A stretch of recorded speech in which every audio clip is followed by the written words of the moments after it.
Tyler Hoover here from Hoovie's Garage, filling in for Steve Vignante on his YouTube channel as he continues to have his health struggles. And the best thing that you can do for Steve is to watch this video, like, comment, subscribe if you haven't subscribed already, and watch a few of his older videos. That way, when he does come back to us, he can pick up right where he left off, doesn't have any lost momentum when it comes to views, and he can just go to town like he has for the last couple of years on this YouTube channel. Now, I'm filling in for Steve, but I am no Steve Vignante. I know that. I am not nearly as good as him. I struggled through this, but I'm going to struggle through and bear with me on this 2010 Toyota Prius. There were 3 generations of Toyota Prius at this point in 2010. This was the first year of the 3rd generation, but by now the Prius was already a huge influential car in society. People from all walks of life were buying the Prius, from people wanting to save money like me. I had a 3rd gen Prius like this, a 2010, that I bought because I was traveling on the road opening Freddy's Frozen Custard and Steak Burger restaurants,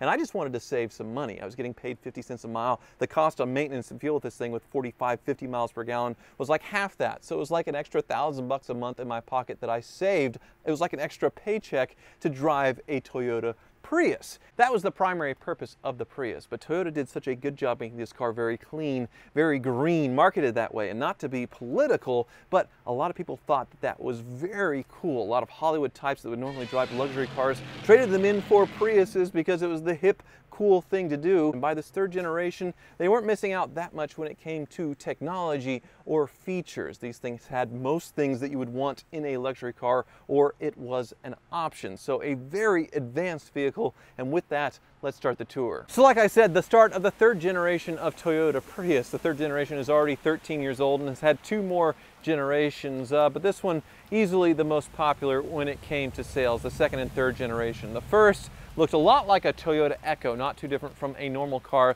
The 2nd generation is really where Prius got its shape, and the 3rd generation shares a lot of that. The rear end is certainly hatchback, but it is sloping, and you can see 2 glass panels, one here and also one down here, and the rear view mirror actually hits right in the middle, so you have a weird block here with the spoiler when it comes to the rear view. Now, you had a backup camera which helped for reversing, but just in normal driving it was a little bit strange. But you can see all Prius or hybrid Toyotas had this blue glow to them to signify that they were hybrids, along with the hybrid synergy drive. And well, a hybrid of course is a battery and a gasoline motor working together. The motor acts as a generator for the electrical system, and this one, well, it's entirely missing its motor. I'm sure it was sold off, but what's left is a lot of the electronic system. So you can see right here, this would have been a plug-in for the inverter. We'll look inside and see if it's in there, but gone is the 4-cylinder power plant and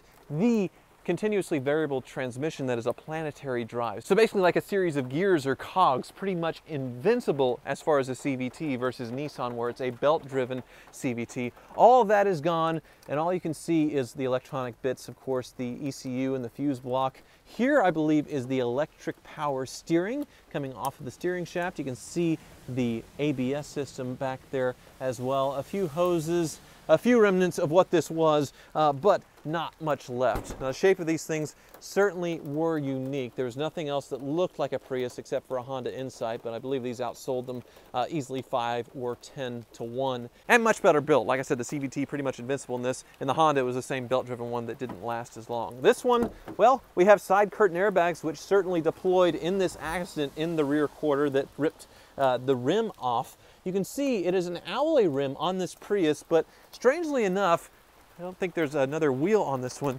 They would put hubcaps over the alloy wheels. Looks like they're all off on this one. So you would cover up your alloy wheel with a piece of plastic. I never really understood that, but it was something unique to the Prius, maybe for extra aerodynamics. But you look inside and you have a very spacious interior for the size. And this one also, with this generation of Prius, they introduced the flying buttress console here. It's a total pass-through in the middle. You would have your auxiliary import and your charger down here, but this is the little bitty dinky electronic shifter to make the Prius go, and then this would sort of simulate the B, sort of like a low gear scenario, say if you're stuck in the mud. But one very strange feature of the Prius is there's really no way to turn off the traction control. So say you're stuck in the mud, you want it to slip a little bit more, there was no way to turn it off, so it would continuously just apply the traction control and leave you stuck. So no burnouts in a Prius, unfortunately. And actually in my Prius, another one I had, I blew the motor up because of the traction control system. I made it look like the Fast and Furious Supra, and then put actual nitrous on the engine, a small shot, the smallest shot you could do, and put it on, I believe, in the wet, and when the traction control kicked on, the nitrous was still going, the engine was trying to go, and it just completely exploded the motor, put holes in the block, all that stuff. Not one of my brightest moments, but it was fun. So also in here is the instrument cluster, which is centrally mounted. You can see it would have been a LCD display. You really can't see in nice glowing green. You would have had a screen here as well, optional, but this one didn't have it, just a normal stereo. So all your hybrid controls, everything that tell you the car is doing would be up in this centrally located cluster here, high in the dash. Made it look very futuristic. You also had a double glove box here, an upper and a lower. Looks like there is a mixtape in here, Greatest Show Jam 1.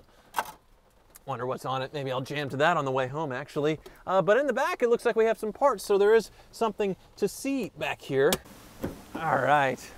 Oh, okay. I see in the bottom here we have the power inverter. This is the magic that makes the Prius work. So in the back, underneath all of these parts, would be the hybrid battery system, the big battery. This car would have two batteries, one that's much more like a car as far as the starter battery to start the motor, the generator, and all that stuff, and then the big hybrid battery here in the back underneath the rear cargo system. But that would be a direct current battery. The inverter literally inverts that power and amplifies it from direct current to alternating current, so it can be put back into power and put onto the road. So a very important piece you will find in any hybrid system car or electric car with the same battery technology. In the back, it looks like, well, we have some cooling system bits. We have some struts and shrouds, and probably the battery is not here. The most popular thing to sell on these things is the batteries, because they will fail and you can replace them, and the motors, because a lot of people will not keep up on oil changes, and then you have, unfortunately, some oil consumption and the motors go. But otherwise, very reliable cars that are difficult to kill, and unfortunately,